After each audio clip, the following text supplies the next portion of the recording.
Ito yung 20 horsepower na Hitachi. Kakaiba ang check valve. Ito yung out ng hangin, ito yung in. Pangsara niya, yan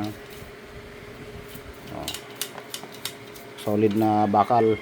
Ayan kasama yung madumi. Yan, bakal yan, bakal. Ito yung kanyang head na 110. Ayan. So, Hitachi BBcon 20 horsepower. So, linis, change oil, condition na. Yan. 20. Laki ng piston. Tatlong malalaki Tapos yung malalim pa yung malalim siya. Babalik na natin, testin, tapos benta na.